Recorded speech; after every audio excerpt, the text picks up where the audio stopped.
great. But that's before Twitter, before iPhone, before America became not great, so we had to make it great again. Casey Max. So it's been a while. But for someone like me who's been his whole life working on these issues, there can't be a better place to spend the anniversary of the versus way than with the people who are going to make sure that this is the generation that ends the world.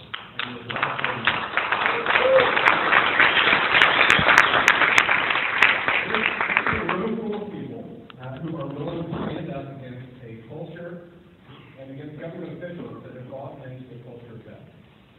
You're willing to take to sacrifice your own personal comfort in many cases, right? It's really popular in campus to be really cool. No, this is not like okay, well, some of you. It was beautiful, presumably Catholic colleges. It's usually not the cool, fun thing to do that makes you popular. But you have made the decision that this is the issue that you are going to take on. You're going to be the voice for the voiceless. You're going to defend the defenseless. And you care about our Constitution. The theme of the conference is heroes, that you guys are obviously the heroes of today. You are the people who are making this happen and are going to make this happen. So it's great to be able to spend this time with you. But you're facing headwinds on your campus. Particularly those of you who are in public universities, you have issues on your campus that are preventing you from most effectively being able to share the pro-life message on your campus. My job is to fix that. Okay, that's what I wake up every day doing as head of ADS Center for Academic Freedom is trying to figure out how we can make it easier for you all to do what you do. Because ultimately, it doesn't make much sense. It doesn't give me a whole lot of satisfaction. If I'm accomplishing things in court and getting judges to say, it's a really weird job. I say words to judges, I convince judges to say things on paper. And that's great. But the whole point of that is that allows you to be able to go and do things, right? So there is really no purpose in most of the stuff that I do if you all aren't actually taking advantage of what we're doing, right? I'm not an offensive lineman, right? I can block all I want to, but if no one has the football and runs the offense, if someone fumbles back there, then I'm sort of fumbling, right? It's a great block, so it's kind of useful. So that's why it's great to be here. So later this afternoon, I will be in a breakout session called Text Week and Beyond, which I did not name. It's a breakout session that and we will be talking very specifically about some of the policies that are preventing you from being able to speak on your campus and be able to get the pro-life message out on your campus. So come to that, and I will talk to you just a little bit more about the flyers that are going to be. But right now, for the next 20 minutes or so, I want to just talk to you about the big why. Why does free speech matter on campus so much? And I have three basic reasons. The first one is going to be short, but it's important. And I'll say this particularly because I'm standing here. Some of you may not agree with me on this point, and that's perfectly fine. But for me, the first reason that free speech matters so much is because the gospel matters. And so if you're in agreement with me on my religious convictions, we need to agree there as well. If not, I'll keep this brief. The one way we talk about what we do at ADS is that we keep the door open to spread the gospel. As far as I'm concerned, that is message number one, and if we, so we're trying to think of what are the reasons why I should be bothered with free speech. Well, that's at the top of that, and it will be reasonable. But number two, and this is where you can bring everybody back there. Number two is that free speech matters because life matters. Let me repeat that. The sanctity of human life matters. And you are on campuses where a lot of people need to hear that message because they don't agree with it and they don't understand it. And Josh does an outstanding job of trying to use specific words to say. Mine is more procedural, making sure that you can actually get those words out. I have a lot of opinions. And you can follow me on Twitter at @KCMatic.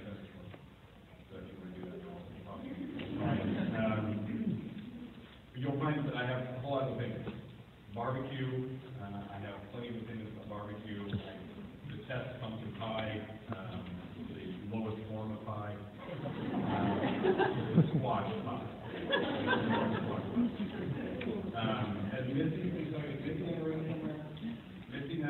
I have rather strong opinions about Trump. So that came out last night. So I have, and then the designated hitter is an almost, right? I think it's important that we start thinking about what we're going to do after abortion ends. And, you know, because we're going to make this happen, right? I would prefer for us to not have to have a West Coast Conference next year, because abortion is over by the time the West Coast Conference happens next year. So then you're going to need something to fill your time. For me, that's going to be going after the designated hitter, which is the second great evil after abortion that needs to be dealt with. Apparently, a lot of Americans advance. Wow. Okay, all right, moving on. But as important as free speech as a principle, right, so everyone understands, as important as free speech is as a principle, it's that much more important when what you're talking about, the opinion that you're talking about, is life, right? And that's what you guys are trying to communicate in your campus every day. 44 years ago, the Supreme Court made a decision in Roe versus Wade. But what some of you may not realize or may not really think about that much is the fact that the actual person involved in Roe versus Wade wasn't aborted, right? About 46 years ago or so, there was a woman born. Because that's procedural language, right? It takes too long for a case to get divided. This woman was born and she was adopted. And right now there's a 46-year-old living person, probably maybe somewhere in Texas, adopted somewhere in the Dallas area, probably doesn't know that she is the subject of Roe versus Wade. We'd be just imagining, right? Just the idea that there is someone who is someone's daughter, someone's mother, someone's wife, co-worker, friend, who is the Roe baby. Okay, and the reason I say that is to make you realize, as all of you probably do, this isn't an abstract principle, right? This isn't an abstract principle like, you know, pumpkin pie awful. And those conversations you can have on your campus about pumpkin pie, which are great. Campus. You're talking about actual people, living human beings, and whether or not they should be allowed to live. That's kind of a big deal, right? So, as annoying as some of your policies that you deal with at your campus, right? You have to your flyer policies and that kind of stuff. We don't have time to wait for a university administrator to decide if you're going to be allowed to leaflet on your campus when lives are hanging about. And that is the level of seriousness that I want you to think about when you're looking at some of these university speech policies. They're telling you you're not allowed to talk, right? So that's annoying for some groups. It's kind of a major thing that you're trying to save people from dying, okay? And that's number two. This is why free speech is so critical. Number three is really kind of tied to the last two. This is where my campus is a little bit. Free speech matters because our culture matters, and our culture is being shaped on your college campus. To me, that's a little frightening, but that's where we are. This has happened throughout our history, and it's where we are now. What's happening on your campus is not going to stay on your campus. You have students who are there, many of you who are, for the very first time, who are being exposed to brand new ideas, right? You're out of your parents' house, and you suddenly are realizing you've got a whole lot of things that you're thinking about that you never really thought about, and the decisions you're making. And realistically, the decisions you're going to make and the opinions you're going to come to in college are the decisions that you're going to hold on to for the rest of your life. You're changing your mind now. This is why Equal Rights Institute is focusing on college campuses, because that's where people are able to change their mind. I am not going to change my mind about pumpkin pie as a designated hitter. I'm too old. Okay? I have made a decision, and that's where I'm staying. But on college campuses, you can actually cut between people, because people still are making other decisions. And that's why you are in exactly the place you are, to be able to help people come to the right conclusion of life at this moment. Unfortunately, what's happening on campus right now is not good for the person, and that's pretend bad things. So according to Pew Research, 40% of millennials say that it is that the government should prohibit speech that offends them. That's terrifying. Okay, we heard some good data earlier about millennial views, pro-life views. This is sort of the flip side. It's really troubling for the rest of our culture that that's where we are, that 40% of people think the things that offend should be prohibited. Most of what you say on your college campus offends a large chunk of your college campus. Okay, so I'm going to speak and we're going to talk about bodily rights, the ultimate abortion argument. So, as most of you guys know, a lot of our clubs don't have a lot of money. We don't go to personal fundraising, and that can be really hard. So, I found out that they're getting funding from Colorado State, or the university grant. And I was like, all right, I'm going to read about this and see if we can put all this funding. And again, double purpose was to raise awareness of the different perspectives. That it's literally almost and the only requirements are that you have to fill out the application in time, have a meeting with the panel, and give a little presentation. You couldn't charge anybody to come to your event, and it has to be open to everyone. So you fit every single criteria. So I wrote that and applied, really excited, and I did a really awesome presentation to the panel. And then I received an email a few weeks later saying that they were not going to give us the money to bring Josh to speak because the content did not appear entirely unbiased and people would not feel affirmed to come into our event. So they basically gave us a lawsuit on the Golden Fire. Yeah, they basically said, yeah, it's not unbiased as it addresses the topic of abortion. So I was like, okay, I'll stop that one. So yeah, really mad because some people that know me, I love the Constitution. And I was like a flagrant violation of my First Amendment rights, so I was really, really pissed off. So we were sitting at a pregnancy banquet. I look over at my regional coordinator, Bethany, and I'm like, hey, I just got this email. Let's contact BDS like right now. So yeah, that's when we contacted DC and just got the ball rolling. So this is a grant that is funded from student activities. The first grant is and how much do you remember? How much are you paying to student activity fees with Colorado State every year? So I know this semester I just paid them like $1,000. Yeah, so it's gonna total $6,000 at least over my 4 years. So it's a lot of money. Right. And this is just for all of you. One of the things we deal with a lot on student activity fees is that people have this idea in their head that, well, but I'm asking for government money. You can take nothing else away from this, take this away from this. When you're asking for student activity fees, you are not asking for government money.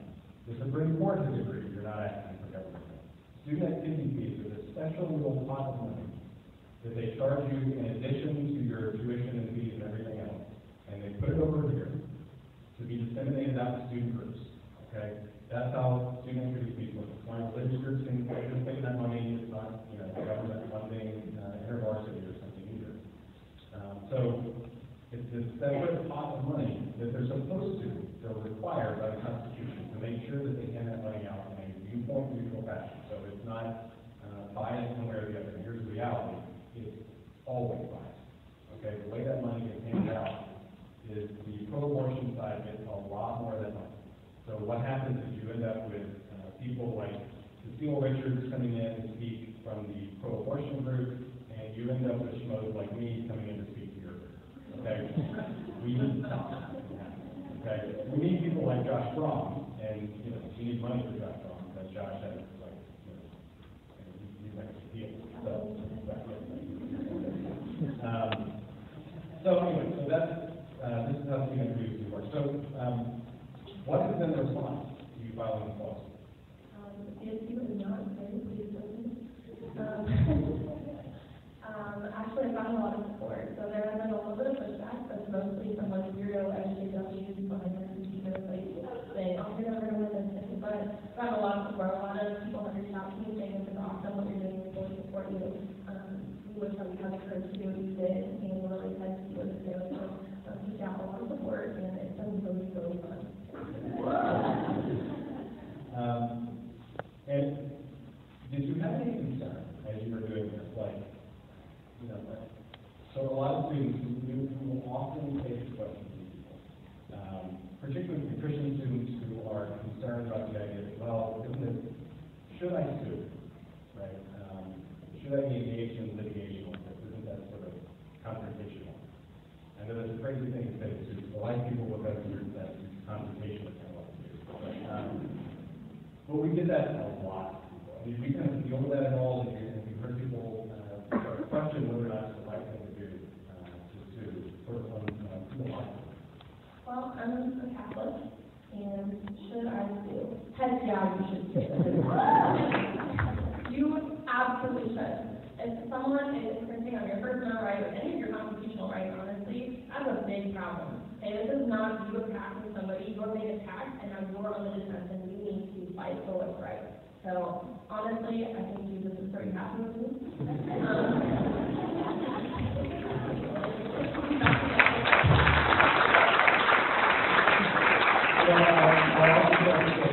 If the little sisters of the floor can take Obama to the Supreme Court, I think we're on pretty firm ground. Well, actually, so right along with the So, you're a pretty good model. Okay, and then anything else you want to say to anyone out here who is thinking about this? I expect that most of you have dealt with something over the last year. Some sort of university policy, some irritation that you've dealt with. For most of you, you will think to yourself, well, yeah, it's not a big deal, and I'm not going to make an issue of it. The second thing I would ask you to take away I work with Freaks for Life. Oh, I have one of my former interns, Margaret, there, who wanted to shout out.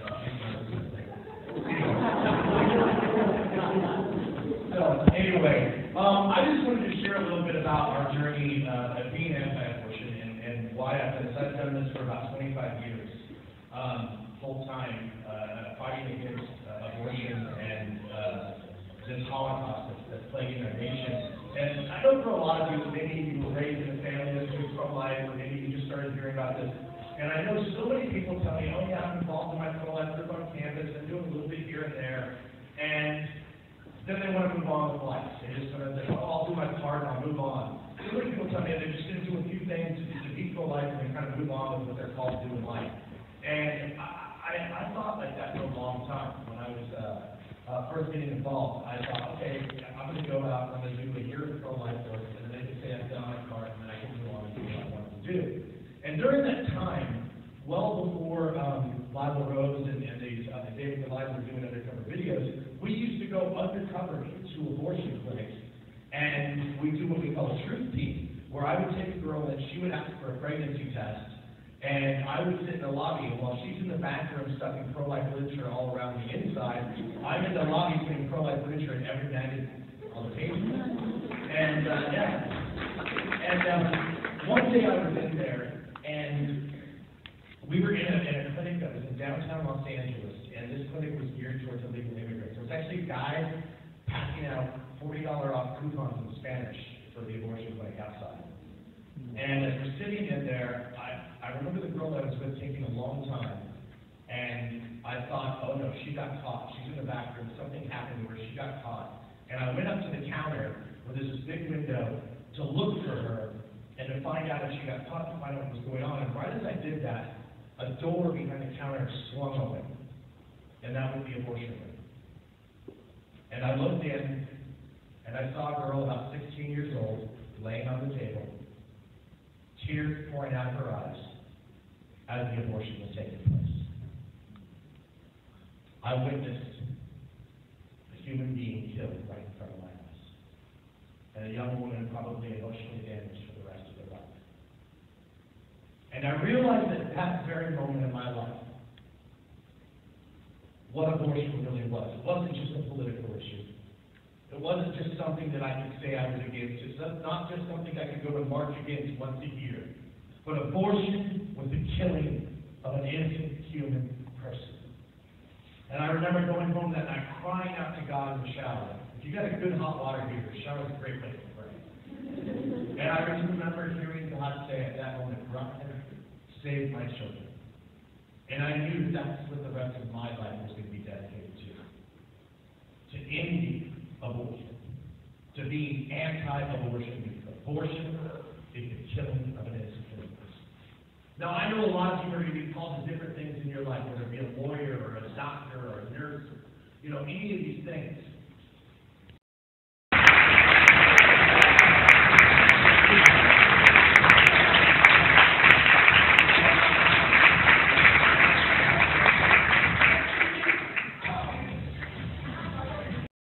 America Group of the Year Award, Colorado State University.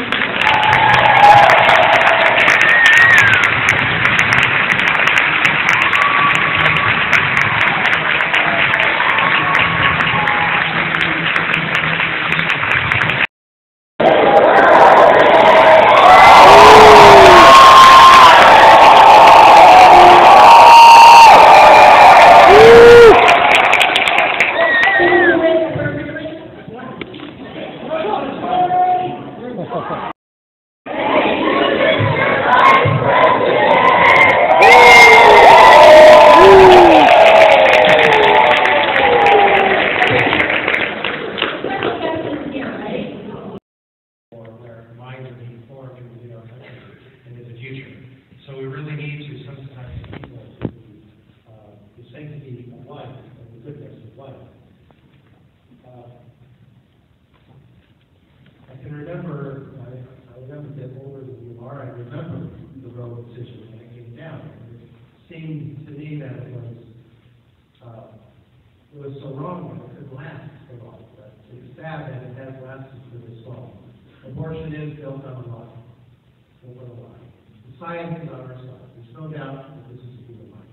What we need to do is build up a culture of lying lives, sensitizing people to being active, respecting women, respecting them for their fertility, giving them support and love that they need when they're in difficult situations, so they're not forced into doing something they don't want to do. I don't know how many times women say, and I've heard women say that they didn't want to go through with it, that they felt like they had no choice. It really is an hypocrisy of the position of choice, because they really allow them choice. We need to surround women with love and support in these difficult situations at all. Let me ask you a better question. Why do you want to control women's bodies? So that's a great question. Can I ask you a quick clarification question first before I answer? Oh, you want to ask me a question? Sure, go for it. Just clear. So, have you seen the versions that you don't say, third trimester abortion?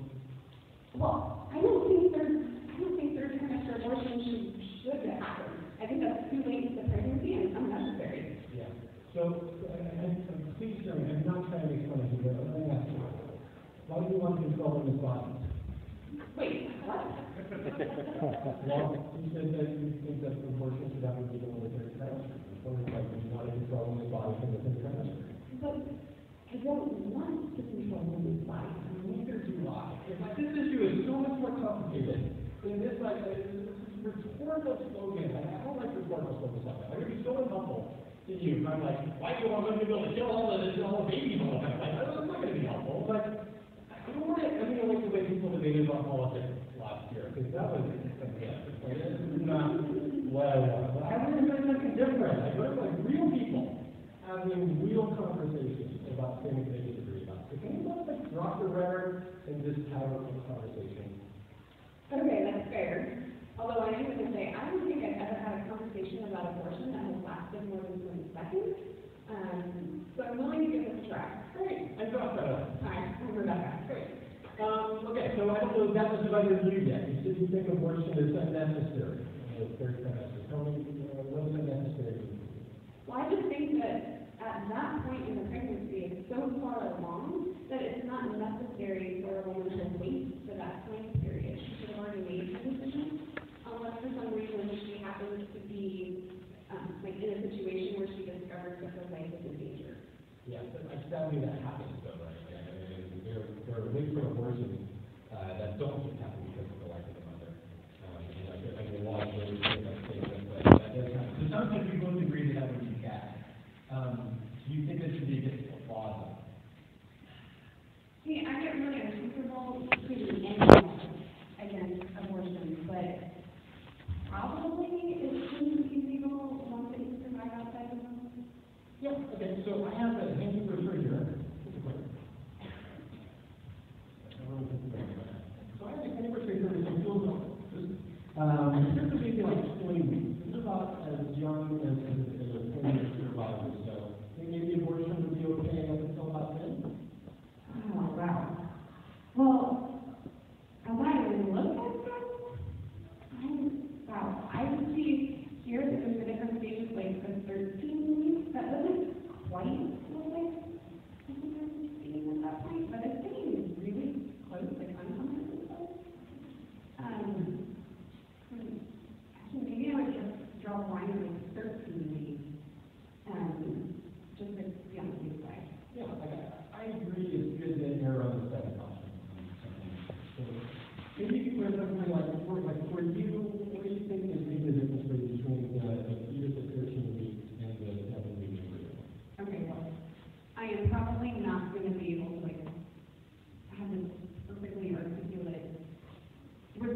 Okay, well, I was just thinking that because you are associated with this table and you have the brochure, that you probably have like some responses lined up. I wanted a specific answer from me. Yeah, this is not a debate, there's no one watching it, like, it's just you and me. It's not, like, I'm not trying to score rhetorical. Here's this one, transparently, I think this person is really wrong. And I think it's that, so I want to disagree with that. I just don't think that people get open-minded when they're being pushed around. That's definitely true. Okay, well, in the spirit of honesty then, if I'm looking at the picture of the 7-week embryo, it doesn't look human to me. But I also realize that that's a horrible reason to be giving. Would you mind if I actually just think about this a little bit more, and then maybe that's a question you can ask me in a different, like, later? Yeah, I totally appreciate your honesty. Okay, thanks. Okay, regarding honesty, can I actually share with you something that's really bothering me about our conversation, but specifically the fact that I'm talking to you? Yeah. That's definitely. Well, I feel like this could be a real conversation if I was talking to a woman, someone who could actually understand what women go through. For example, when they're pregnant, or they have children, or they have deadbeat boyfriends, or all three of those, and then combined, and everything that comes with it. And I don't feel as though men who don't have that experiential knowledge should be in places where they're trying to dictate laws that tell a woman what she should or shouldn't be able to do. Yeah, I think I'm tracking you. I'm glad that you said that. I'm just trying to help you understand why I think it's still okay for me to have an opinion about it. Like, you're totally right. I'm not going to have the kind of experience and knowledge about pregnancy and childbirth that you're talking about. It's just still okay for me to have an opinion about it. Let's take it now. If I was fishing in the lake, I'm fishing, and then I look down here, and I see something strange. I see a woman pushing her car into the lake. And I look closer, and there's a baby in the car seat. So it's more notice she's got major sort of depression. Something that I, as a man, will never believe. Like, I can have empathy, I can talk about trying to see those kind of depression, but you and I both know I'm never going to have that experience at all. So part of depression, I'm going to really understand it. So, like, that's going to affect my attitude toward it. I'm not going to have this, like, judgy, oh, what a terrible person it is. I'm just not going to be like that. I'm going to feel really sad for it. You know, like, oh, what's going on for this poor person who feels like crap, it's like zero power. I'm still going to jump in and try to help the kids. Right? Like, I want to help them both. Like, I want to get her whatever help that she needs. I want to save the kid's life. And that seems reasonable. Like, it seems reasonable, even though I can't understand the postpartum depression. So similarly, I think even though I can't fully understand pregnancy, I can have views for considering like personhood and really killing things. Well, I understand, like, the reason you bring up that analogy, but I think that the child who's in that car is completely different than the child who's, or the fetus that's in a woman's body, because that human being who's already been born is completely independent. It's outside of her. But the fetus is actually still completely dependent on her. And for me, I don't think that the argument or the statement, my body, my choice, makes a lot of sense. Like, what do you think about that? Yeah, I think I'm tracking with you. Let me feedback what I hear you saying, and then you let me know if I misunderstood. Here's what I hear from you. You don't think that 7 weeks are really a person. Maybe you're thinking are, maybe they're not. Maybe we'll figure that out. That's not the thing that really matters for you. It was probably like we haven't figured out about this. Yeah, I know we'll go back to the person because it doesn't think for you. I think what matters to you is that it's her body. And if we restrict abortion, then we're restricting what she can do with her body. Actually, to be honest, I would say that that's probably like the best articulated summary of what I believe that I have probably ever heard. Great, I love that sincerity. That's awesome. Okay, so we could probably have a worthwhile conversation about personhood. Like, given that that's not the thing that really matters to you, maybe we can come back to that. I think suggest let's talk about my rights. Okay, I'm willing to do that, but I don't want to This subject is really hard for me not to get emotional over. And I'm actually struggling to not be emotional right now because women's rights are so important. And women have been oppressed for thousands of years. And it's only been in recent history in which we've actually made leaps and bounds of progress for women to have the liberty that they deserve. And I just feel that any person who's going to oppose abortion can't care about women. Yeah, so, it's like something, I agree with women's rights is important, right? So women have been oppressed for like all of human history, okay? Just having it on the other women have been oppressed for like all of human history. They still are, to varying degrees, depending on what country we're talking about. And that's really wrong. It's just really bad. So I'm totally against that. But let me clarify. When you said that it's a part of her body, I'm not sure exactly what that means. You mean like it's biologically a part of her body that was an organ? You're talking about her body. You're kind of like saying, like, we should restrict what she can do with her body.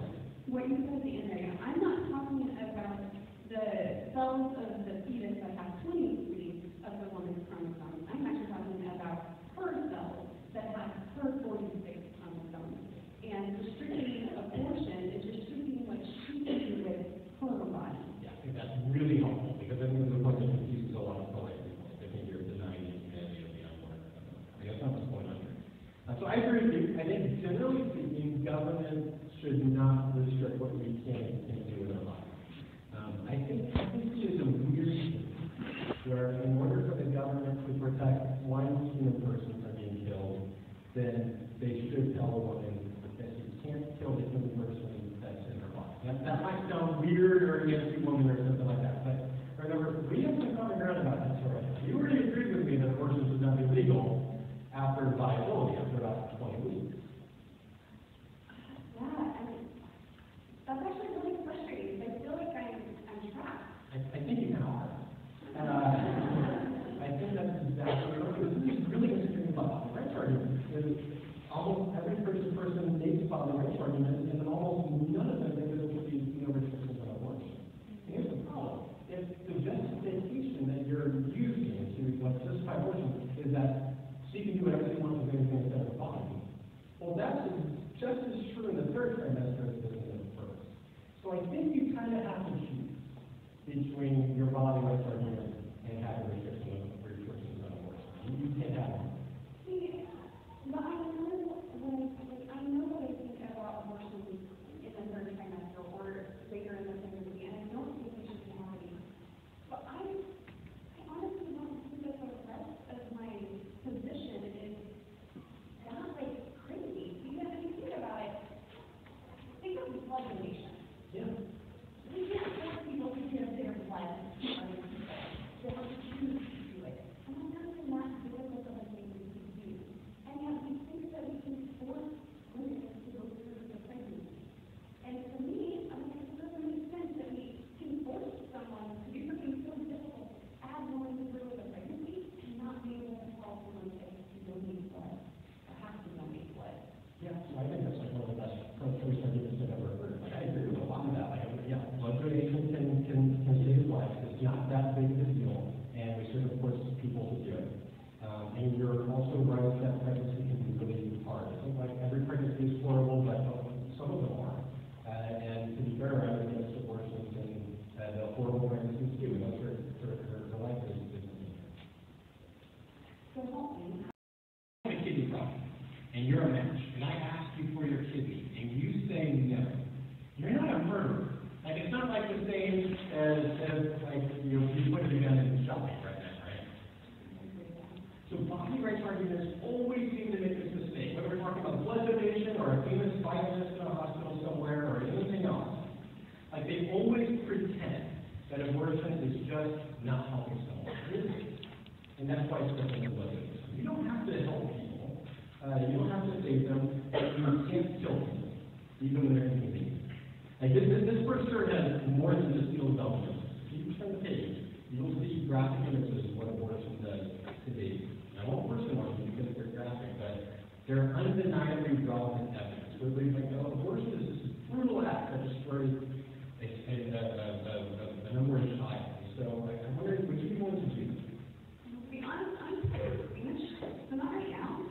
But I will agree with the fact that I don't see that abortion isn't just not having too much. I will agree with that. But can we bring up something else which is really bothering me? Sure. What about women who rape? Like, those women have been into something that's so incredibly horrible. And it doesn't make any sense to me that our government, when a woman has been violated in that way, that the government should have any right or any say in how she should choose to do what is best for her. I think rape is one of the worst things in life. I've got friends who it's awful. It's one of the worst things a person can do to another person. And if she becomes pregnant, I think he committed multiple moral crimes. He not only forced himself on her sexually, he's forced her to become a mother. And that's going to make the most difficult decision of her life. Either we're going to carry the pregnancy, so 9 months of pregnancy and a painful delivery, and either we're going to keep the child, so 18-year expensive commitment, or it's going to offer for adoption, because it's a very selfless act, it's emotionally painful for most moms who go through it, or it's going to make a wrong decision and hire someone to kill her child. So I think you can be punished for all that. You can be for really, really, really wrong. But the reason that I hate rape so much is because it is an act of violence against an innocent person. The reason that I'm against abortion is that it is an act of violence against an innocent person. To be honest, I don't know how to respond to that. I'm so frustrated. And I'm just not. I think that's fair. I don't think I make people change their minds in one day. It happens. It doesn't happen that often. But there's kind of a reasonable person and a cop person. There's a reasonable person where, like, if you go and you think a lot about these things, you didn't have a way to respond. But they offer many other services. I still declare today who works in development and expansion at Obria. We have almost 35 years of experience delivering life-affirming health care. Is it truly an alternative to Planned Parenthood? Absolutely, we offer. I'm Dawn Baker, and I started my career as a pregnancy counselor, and that means that I've worked with women from every walk of life. My youngest expectant mom was 11, and my oldest was 49, and I've had everything in between, from middle school, high school, college women, incarcerated women, women that have been prostituted, women that have been trafficked, just women from every single socioeconomic and every single different denomination, every single different ethnicity. It doesn't matter. We all know, being in the pro-life movement, that an unplanned pregnancy can happen to anyone. So it's what you do from there and how you present those options. And so we would like for you to know about adoption so that you can present that if you have the opportunity to someone who is in an unplanned pregnancy. Adoption isn't like it used to be back today, where women didn't have choices and they didn't know what was happening with their child and they couldn't have information about that child going forward. Open adoption has changed tremendously over the years. It used to be that just Caucasian healthy infants were seen as adoptable. Now children from any economic, any ethnicity, any medical condition that they are born with can find a loving home through adoption. And Bethany is really committed to that. You can search us out at I'mPregnant.org, and there's lots of stories on there of women that have made adoption plans. We too use apps that help us to get connected, and most of the conversations that we have with women in unplanned pregnancies happen via text. We also have a very, very short window of time to respond to them when they inquire. And so a conversation may go something like this. Last week I was sitting on my couch, it was Saturday night, 10 p.m., and just watching the show, sitting there in my jammies, and I get a text from a young lady who says, I'm 16, I just found out that I'm pregnant, my boyfriend wants me to abort the baby, I'm afraid to tell my parents, and I don't know what to do. So that's a big handful of information, right? And so the first thing that we as pregnancy counselors help them to do is just take a breath and slow down and realize realize that you're not alone in this. That we will be there to walk the journey with you, to connect you to referrals and to resources in your area, to help you to get that ultrasound, to understand that that is a living child within you. And I just wanted to tell you that I got that young lady, I asked her, she really didn't want to make an adoption plan, but she knew she didn't want to abort her baby, and she knew she was somewhere in the middle, like, how do I parent this child? How do I have the skills to do that at 16? And so I asked her if she would be willing to go to a pregnancy research center in her area that I knew would get her an ultrasound, and she agreed. And I asked her, would it be okay if I touch base with her the next week to find out how that went? And she said that would be fine. And so I did that, and she sent back this wonderful picture of an ultrasound of her baby at 4 days, and she said, I'm going to see my baby, I'm going to parent my baby, I realize that it's a life, I know it's going to be hard, but we're able to walk alongside her in that journey. I want to tell you about a 22-year-old that reached out to us just a few weeks ago. She said, I am 39 weeks pregnant. I concealed my pregnancy. Nobody knows about it. This was right before Christmas, and she had avoided her family for Thanksgiving and was planning to avoid her family for Christmas as well. She's been hiding her pregnancy by wearing, I live in Michigan, and she was wearing hoodies and big jackets and to cover her belly and her pregnancy. She was a tiny gal. And she said, I can't lose my college scholarship. I'm not a physician parent. I'm working 2 jobs, but it's not going to make it for us. And so she chose to make an adoption plan for her child. We were able to send her profiles of waiting adopted families that are looking to adopt and are already approved. And she was able to select a family for her child. She was able to meet them. She was able to decide how much interaction she wants to have in terms of pictures and letters and getting together with them face to face throughout that child's life. And she made a wonderful plan for her child. Not without grief. I always say to girls, this will be the hardest decision you've ever had to make in your life. But you won't walk the journey alone. We're going to be there to support you and encourage you. So I was asked to kind of share the rest of the story. I was with you all in 2013, and I brought Caitlin and Tyler with me from MTV 16 Pregnant Teen Mom. They were 16 when they found out they were pregnant, and MTV featured their story on a reality TV show that's still going today. Now it's called Teen Mom OG. And their daughter's going to be 8 years old this coming May. But they had an opportunity to speak to students across the country to let them know that adoption is a viable option. It is a choice that students can make. They entered into a fully open adoption with the adopted family, so they get pictures and letters and have a visit once a year where they get to see their first daughter. They've gone on to get their high school diploma. Caitlin is the first woman in her family to graduate from high school. They didn't have cell phones. They didn't have cars. They never lived in a home that their parents owned. They now have those things. They purchased their house with cash.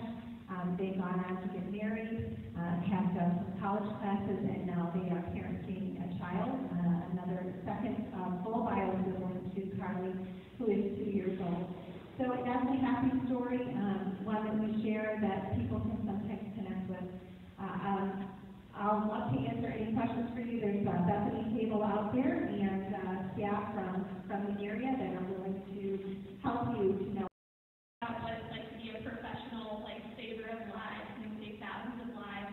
But I want to share my story is how, just as a student, non-professional, on the side, you can save lives, and that life matters immensely. So I wanted to start out my story by talking about how this November I got to meet the parents of the first child that our club efforts have ever known to save. And it was so cool to meet them in person because for the last couple of months I had only been talking to them on email, which I think again points to the importance of having some sort of an online presence that people can find when they're Googling what to do. So I'm talking to him, and he said, so the situation was that 6 months ago they had emailed me and said there was a father pregnant, and he said we're both from China. I'm a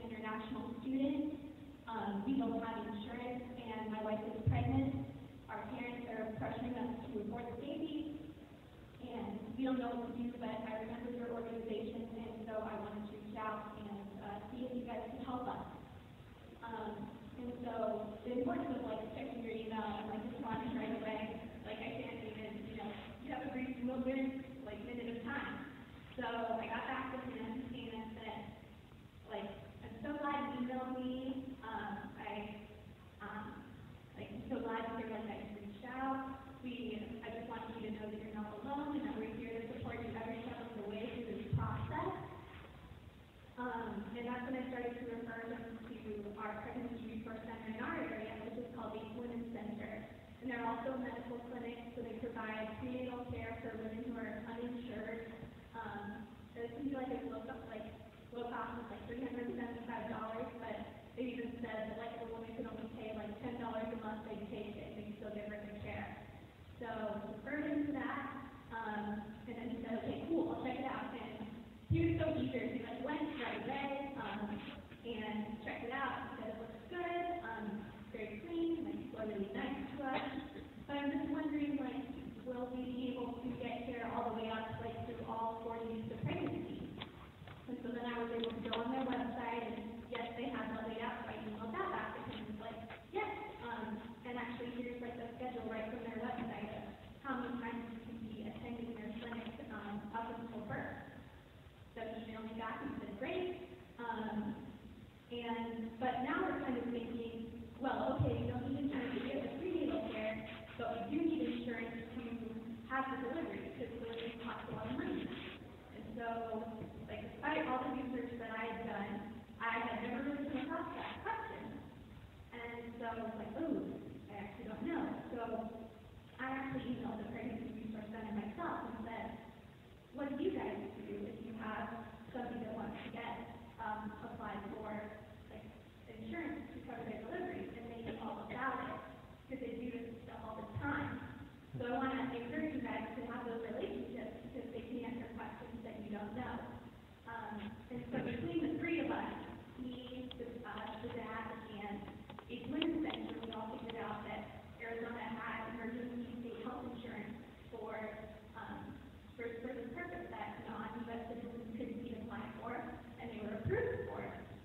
So it was really cool to like meet them, and they were so excited at this point because all this year has kind of faded away, and I think it's really enjoy the fact that she's going to, be giving birth. And so she gave birth, they gave birth this past, it's like the first week of December, to a little girl named Ivory, and they're so excited and happy. But one thing I wanted to know when I was talking to them was, how did you find out about us in the first place? You said that you were able to Google us. And what he said was that about 2 years ago, I was walking on campus, and I saw this table that is the picture right up there. We support pregnant parents and students. And he thought, yeah, I guess maybe somebody needs that. And he kept walking and never thought about it again until he was the student that needed it. And so the importance of tabling. Sometimes, like when you're tabling, you know what's happening at your table, and people are just kind of walking by, and you're not talking to anybody, but you might be putting yourself out there so that 2 years later, that same person remembers that you exist. And so then I just want to go through a few more of our resources so that you can get an idea of where you guys can start. So if you can go to the next slide. I was so true. And some of the things that we found out, 2012 in the discussion on Planned Parenthood, we found that the majority of men and women didn't know that Planned Parenthood performed abortion, but they didn't see abortion. So millennials that did know that Planned Parenthood committed abortion, this is actually Brenda Moore, our program teacher director, found out crosstabs. I was smart enough to look at the crosstabs.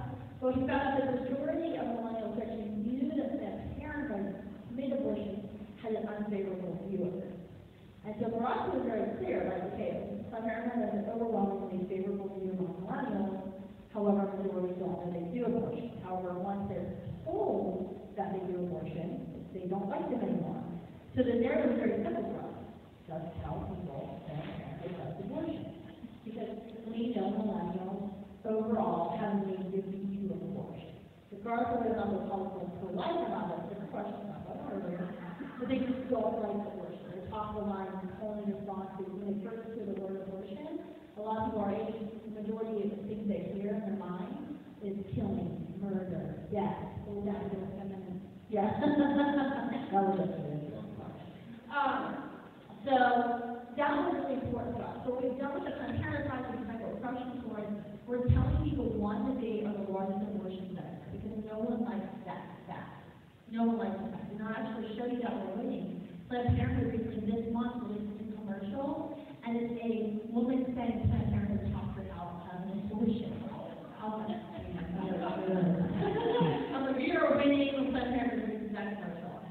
So the other thing that we found too, using what was the 99% movement, right, is that big corporations we don't really like. We don't really like big corporations. A lot of millennials don't like Walmart. You know, some people, I'm a big Walmart man. It's so cheap. We all have a parent Walmart. Yeah, we got parents to buy those diapers that Walmart. Now, so when we took that knowledge, like, okay, millennials don't really like big corporations. They're really skeptical of marketing, advertising. That's why people, a lot of times, they have ads like, your friend likes this thing. Because they know if your friend likes it, you might be more likely to check it out, because you might trust it a little bit more. So that's what we've done. We basically, they're explaining our Planned Parenthood project. We don't actually ever say abortion is bad. We just say, there's a large abortion center. Here's how many abortions they commit. Here's how many dollars they get from us as taxpayers. Here's how much they're charging you. Here's how much of a profit they make. Oh, they're responsible for lower drink prices to reports. And also that birth control is what you want to do with one person by the World Health Organization. So don't try to tell me it's organic when you're taking drugs. And so it changes conversation. We unveiled at the University of Buffalo like 3 or 4 years ago. And I thought, like, we were trying to figure out, like, how are we going to get media attention on these projects? And usually in our business, media attention to a public vandalism or the lawsuit. A lot of times if things go good, people don't care. Day-to-day, no one cares. Something vandalized, Fox News is on the phone. So we were like, okay, how are we going to unveil this? We were like, we're going to go to the University of Buffalo. We have the most organized anarchist group I've ever seen, which think about it. Yeah, it is. So we're like, we're going to unveil the University of Buffalo. They're going to see it. We're going to get vandalized. It'll be great. Fox News will call us. You know, we'll get a bunch of money, donors, and then we'll be able to buy more displays.